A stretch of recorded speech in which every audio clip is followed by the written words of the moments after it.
Explore the future with CCDE, Circular Chemistry in the Digital Era. Stay curious. Hey there, science fans! Welcome back! Today we're diving into the fascinating world of bioplastics. These innovative plastics come from plants, not oil. That's right, plants. Regular plastics stick around for ages, polluting our beautiful planet. Bioplastics break down naturally, helping the Earth stay clean. Let's make some bioplastics. For this experiment, you'll need a few key ingredients and tools. First, you'll need starch. Cornstarch or potato starch work great for this project. Both are easily available and will give you the desired results you are looking for. Next, you'll need glycerin. You can find this at most pharmacies or online. It's an important ingredient that helps in the process. You'll also need a pot to mix everything in properly. Additionally, you'll need a stove or a hot plate to heat the mixture. Make sure you have a safe and stable surface to work on to avoid any accidents.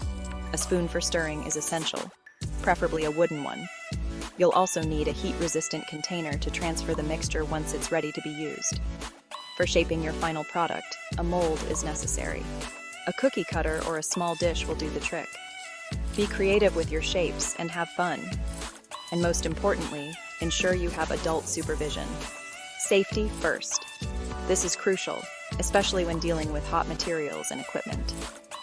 Remember, always ask an adult for help when using the stove or handling hot materials. It's always better to be safe and have someone experienced to guide you through the process step by step. First, mix 1 tablespoon of starch with 4 tablespoons of water in your pot. Stir them together until you have a smooth mixture. Next, add 1 teaspoon of glycerin. Glycerin makes the plastic flexible. Without it, your bioplastic would be brittle and break easily. Section 4. Heating and stirring. Now, ask an adult to help you heat the mixture over low heat. Make sure to stir it constantly and carefully. As you stir, the mixture will gradually thicken. Keep stirring until it becomes clear and gel-like. It will look a bit like thick glue.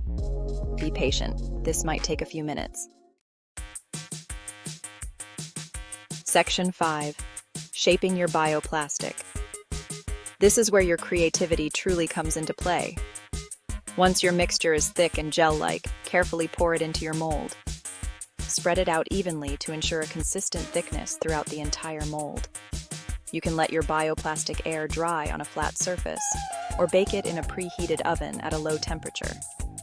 Both methods have their unique benefits and results.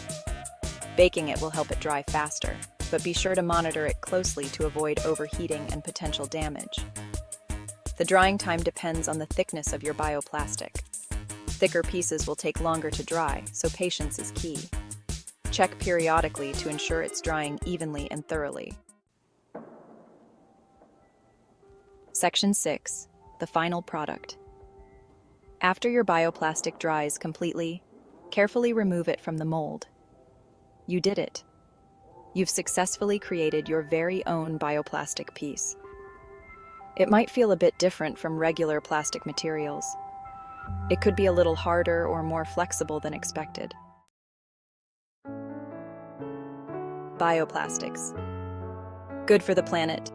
Let's explore their benefits and how they help the environment.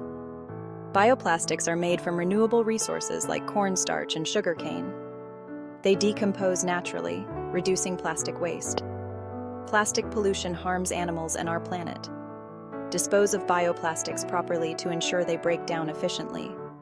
Proper disposal supports environmental sustainability. In this chapter, we'll explore some advanced techniques for creating bioplastics at home. Stay tuned for some exciting tips and tricks. First, let's talk about adding natural fibers to your bioplastic mixture. Adding materials like cotton or hemp fibers can increase the strength and durability of your bioplastic. Next, consider using natural dyes to add color to your bioplastics. You can use beet juice for red, spinach for green, or turmeric for yellow. Another advanced technique is incorporating essential oils for added fragrance and antibacterial properties. Add a few drops of your chosen essential oil after removing the mixture from the heat. Lastly, experiment with different molds and shapes to create customized bioplastic items. Pour your bioplastic mixture into the molds while it's still warm and let it set. These advanced techniques will elevate your bioplastic making skills. Happy experimenting. Finally, let's discuss the environmental impact of bioplastics and how you can contribute to a greener planet by using them. Unlike traditional plastics, which can take hundreds of years to decompose and often release harmful chemicals into the environment, bioplastics are made from renewable resources and are designed to break down more quickly and safely. By using bioplastics, you are reducing the demand for fossil fuels and lowering your carbon footprint. Additionally, bioplastics can often be composted, returning valuable nutrients to the soil and supporting healthy ecosystems and a cleaner planet for future generations. Thank you for watching, and happy creating.